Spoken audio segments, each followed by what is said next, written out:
Yes, welcome to Big TV Digital Exclusive Breaking News. చూస్తున్నాం అయితే ఫిబ్రవరి 1 సమీపిస్తున్న వేళ కూడా పాత పన్నును రద్దు చేస్తూ కొత్త పన్నును కేంద్రం అమలు చేయబోతున్నట్లు కూడా తెలుస్తుంది. అయితే మరి ఈ కొత్త పన్నులో ఎటువంటి మినహాయింపులు రాబోతున్నాయి, అలానే పాత పన్ను కొత్త పన్నును కూడా ఒకసారి చూసుకున్నట్లయితే కొత్త పన్నులో ఎటువంటి మినహాయింపులు రాబోతున్నాయి అనేది కూడా చాలా మందికి భిన్న అభిప్రాయాలు వ్యక్తమవుతున్నాయి. 2020 నుంచి కొత్త పన్ను విధానం అమలు అవుతూనే వచ్చింది.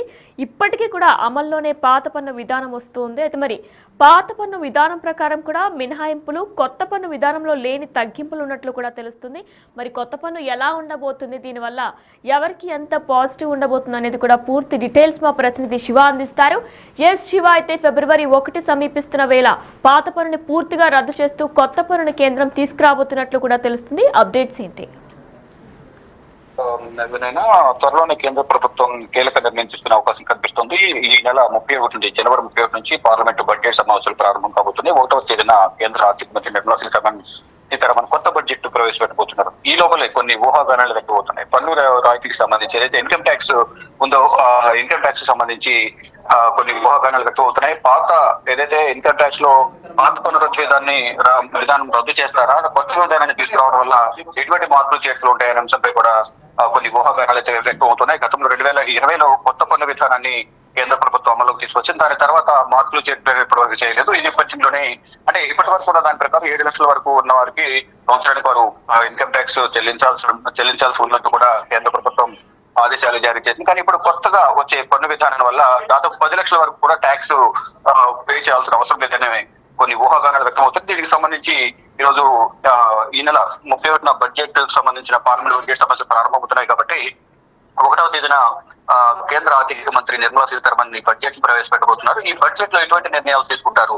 అంటే పాత పన్ను విధానాన్ని రద్దు చేస్తారా, కొత్త పన్ను విధానం తీసుకొస్తే ఎంతవరకు లిమిట్ ఉంటుంది ఇన్కమ్ ట్యాక్స్ సంబంధించి అనేది ప్రధానంగా కొంత చర్చ కొనసాగుతుంది. మొత్తం చూసుకుంటే 2020 నుంచి కొత్త పన్ను విధానం అనేది ఇప్పటికే అమల్లోనే ఉంది. అయితే పాత పన్ను విధానం ప్రకారం మినహాయింపులు, కొత్త పన్ను విధానంలో లేని తగ్గింపులకు సంబంధించి మినహాయింపులు ఏమైనా ఉంటాయా లేదనేది కూడా చూడాల్సి ఉంది. ఇక ప్రధానంగా చూసుకుంటే ఒకేసారి పాత పన్ను విధానం రద్దు చేస్తే ఏ రంగాలపై ఎఫెక్ట్ పడుతుంది అనేది, ఏ రంగాలకు లబ్ధి చేకూరుతుంది అనేది కూడా కొంత చర్చ అయితే కొనసాగుతుంది. ఇక ప్రధానంగా చూసుకుంటే రియల్ ఎస్టేట్ రంగంతో పాటు పన్ను ఆదా పథకాలపై కూడా ఇది ప్రభావం చూపుతుందని కూడా దీనికి సంబంధించిన ఆర్థిక శాఖ నిపుణులు కొంత సమాచారం అయితే ఇస్తూ ఉన్నారు. అంతేకాదు పాత పన్ను విధానం ఎంచుకున్న వారు ఇప్పటికే దీర్ఘకాలానికి సంబంధించి పన్ను ప్రణాళిక సంబంధించి కూడా వారు కొన్ని నిర్ణయాలు తీసుకుంటారు. కాబట్టి కనీసం 3 ఏళ్ల వ్యవధి ఇవ్వాల్సి ఉంటుందనేది వారు పేర్కొంటున్నారు. అంటే ఇప్పటికెప్పుడు రద్దు చేయకపోయినప్పటికీ కూడా పాత పన్ను విధానానికి సంబంధించి దానికి స్వస్థ కలిగితే పలకొచ్చే అనేక కొన్ని సంకేతాలు అయితే వస్తున్నాయి. కానీ నిజంగా కేంద్ర ప్రభుత్వం ఆ దిశగా నిర్ణయం తీసుకుంటారా లేదా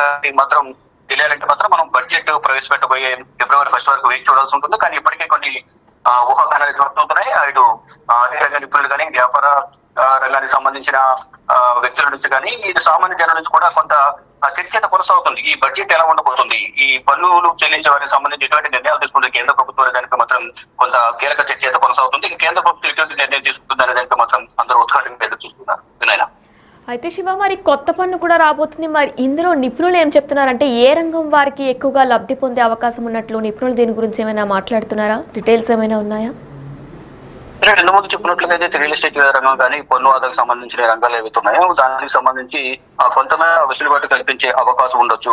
ఫర్ ఎగ్జాంపుల్ ఎంప్లాయీస్ కూడా జీతం అనేది వారి శాలరీస్ వార్షిక ఆదాయం దాదాపు 7 లక్షలు, 10 లక్షలు, 9 లక్షలు ఉంటుంది. కాబట్టి ఒకవేళ 10 లక్షలు అనేది డెడ్ లైన్ పెడితే ఈ లోపు వారు పన్ను నుంచి కొంత ఉపశమనం పొందే అవకాశం ఉంటుంది. కాబట్టి అటువంటి వారు కూడా ఈ బడ్జెట్ కోసం అందరూ కూడా ఉత్కంఠగా ఎదురు చూస్తున్నారు.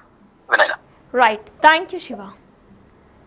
ఎస్, అయితే ఫిబ్రవరి 1 సమీపిస్తున్న వేళ బడ్జెట్ పై మధ్య తరగతిలో కూడా అంచనాలతో పాటు ఊహాగణాలు అంతకంతకు పెరుగుతూనే వస్తున్నాయి.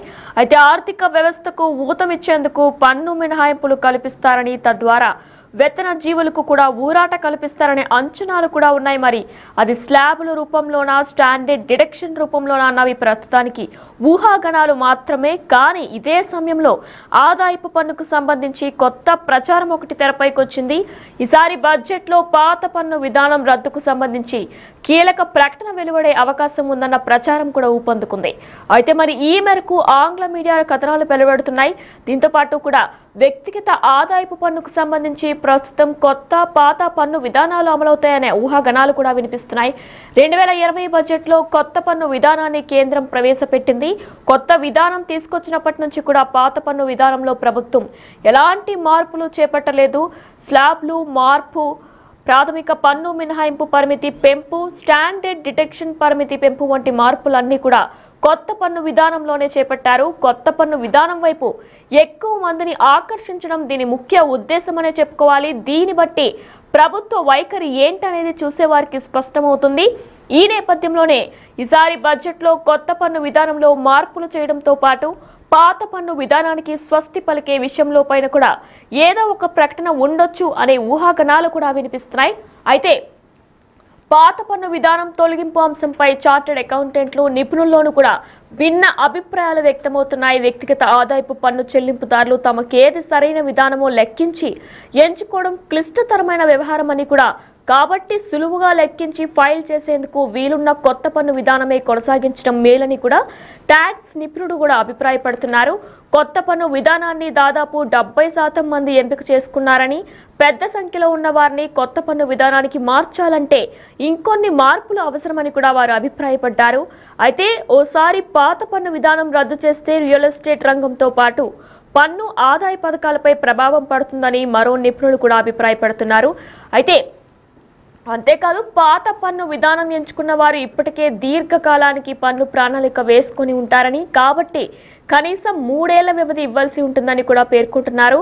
ఇప్పటికిప్పుడు రద్దు చేయకపోయినా సరే పాత పన్ను విధానానికి ముగింపు పలుకుతామంటున్నారు. సాంకేతనమైతే ఇవ్వొచ్చని కూడా మరికొందరు నిపుణులు అంచనా వేస్తున్నారు. ప్రస్తుతానికి ఇవన్నీ కూడా ఊహాగణాలు మాత్రమే. నిజంగానే కేంద్రం ఆ దిశగా నిర్ణయం తీసుకుంటుందా లేదా అనేది కూడా ఇంకా వేచి చూడాల్సి ఉంది. అయితే మరికొద్ది రోజుల్లో కేంద్ర బడ్జెట్ 2025 పార్లమెంట్ ముందుకు రానుంది. ఈసారి అందరికీ కూడా కేంద్ర బడ్జెట్ 2025కు గడువు దగ్గర పడుతుంది. ఆర్థిక మంత్రి నిర్మలా సీతారామన్ మరో 4 రోజుల్లో అంటే ఫిబ్రవరి 1న శనివారం నాడు బడ్జెట్ను పార్లమెంట్లో ప్రవేశపెట్టనున్నారు. దీంతో భారతదేశంలోని మధ్యతరగతి ప్రజలంతా కూడా ఆదాయపు పన్ను రేట్లు తగ్గుతాయని లేదా రాయితీలు ఉంటాయని కూడా గంపెడు ఆశలు పెట్టుకున్నారనే చెప్పుకోవాలి. మరైతే ఇదే నేపథ్యంలో కూడా త్వరలో కేంద్రం మరో సంచలన నిర్ణయం తీసుకురాబోతుంది.